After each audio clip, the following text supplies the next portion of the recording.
Skill 2, which is the educator-student interaction, including social media.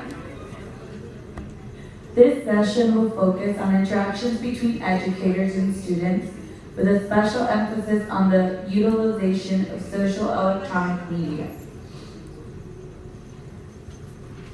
You will articulate effective uses of social media to enhance student learning, gain an understanding of appropriate and inappropriate social media interactions, identify social media grooming actions used to initiate inappropriate teacher-student relationships, make connections between social media utilization, guidelines, recommendations, and educator misconduct consequences.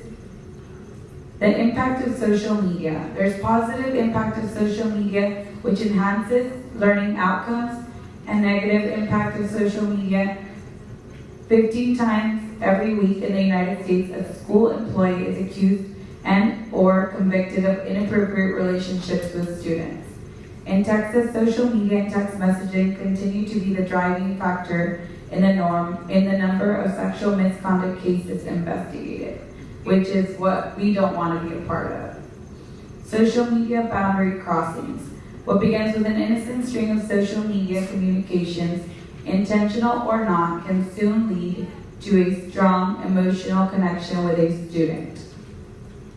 Actions that can appear as grooming through social media. Frequent calling or sending text messages just to check in, sending pictures, jokes, or information that is inappropriate, sending messages that are becoming increasingly friendly or sexual in nature, and conducting social media interactions in secrecy. The law and the consequences of doing some of the previous mentioned are loss of career and loss of freedom. Social media utilization guidelines. Be aware of what you post online. You represent not only yourself, but also your school district. Follow your district policy for electronic and online communication. Be transparent by maintaining openness, visibility, and accountability. Consider all electronic communication to be accessible and matter of record. Choose appropriate subject matter and words that are courteous, grammatically correct, and professional. Strategies to decrease incidents. Provide educator ethics training that focuses on appropriate use of social media. Strengthen and communicate district social media utilization policies and guidelines. Report suspected incidents consistently and in a timely manner. Expand accountability for withholding information. Acknowledge that schools will enforce a zero tolerance policy.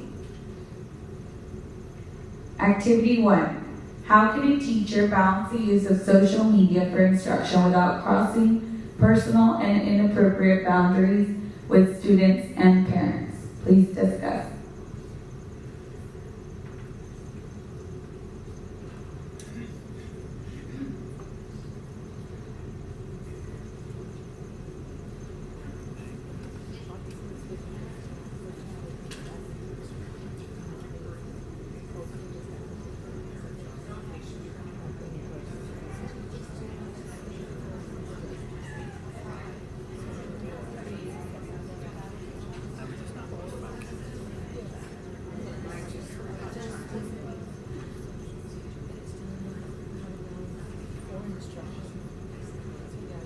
Would anyone like to share?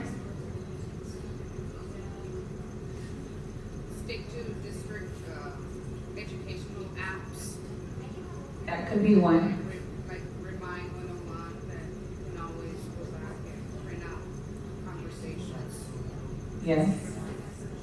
That's a very good one. Remind 101. Ms. Ramos said that you can always go back and print whatever conversations so that you can have evidence that it didn't cross boundaries. Anything else? When you use social media, whatever account you set up, whether it's Classroom, Class Dojo, or whatever, make sure the parent is also on that account.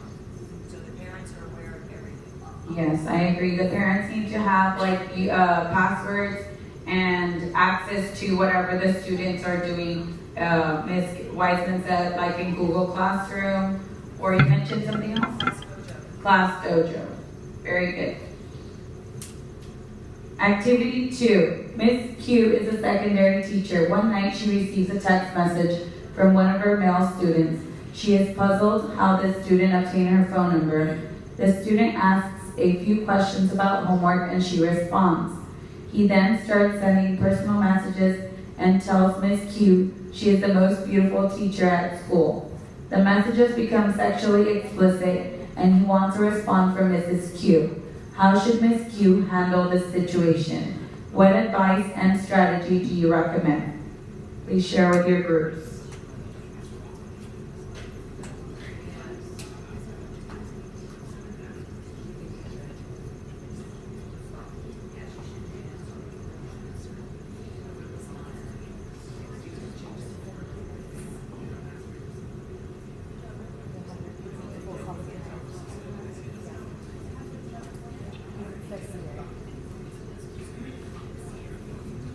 Would anyone like to share?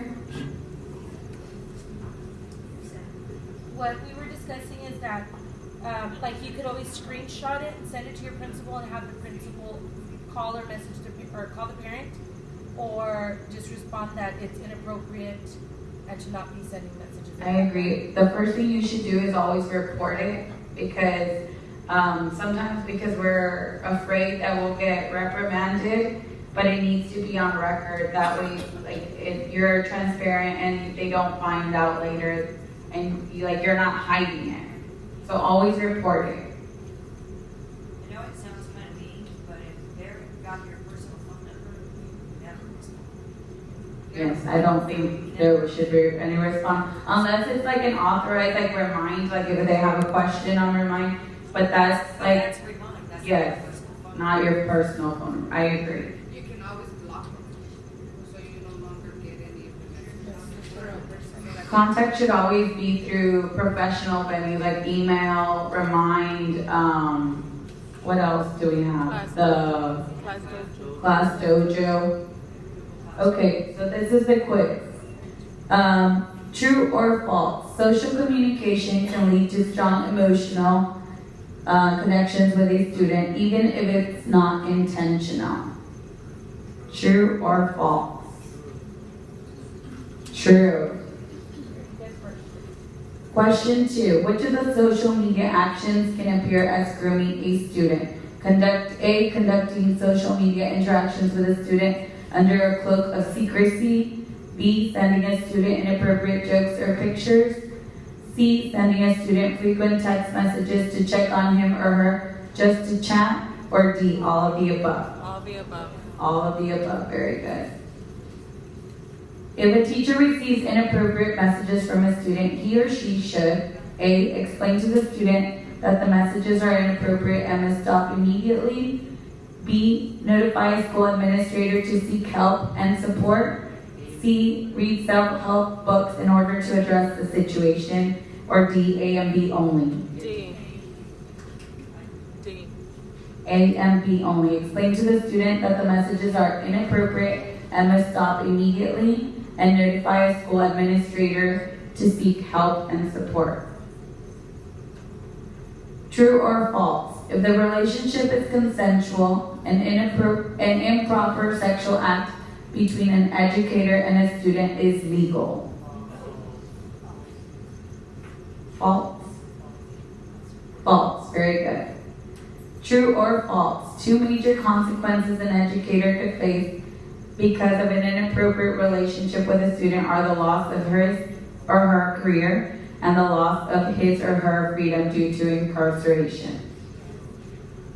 True. Very good. True or false? When communicating online with a student, you represent not only yourself but also your school district. Yeah. True. Suggested social media utilization guidelines include which of the following? A. Consider all electronic communication to be accessible and a matter of record. B. Follow the district's policy for electronic and online communication with students. C. Choose appropriate subject matter and words that are courteous and professional. D. All of the above.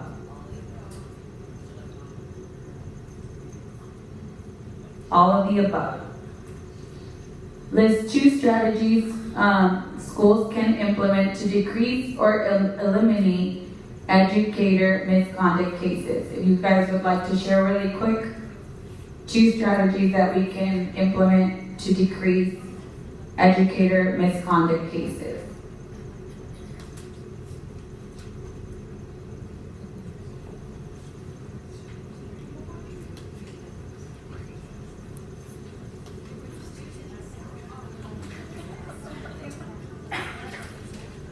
Would anyone like to share? One is to make, at the beginning of the year, make your intentions very clear to them about what the role of a teacher is or what the role of the student is, and set that boundary right off the bat. Like, I won't be accepting calls, or I won't be, letting them know in advance, like. To set the expectations. I agree. Ms. Ramos just mentioned that to have set the expectations and rules that she won't be accepting calls. Just like on her mind, like it says after 7, we're not allowed to, or we don't receive the messages. But with a student, knowing them what you expect and how far the communication goes. Anybody else? And any questions or comments?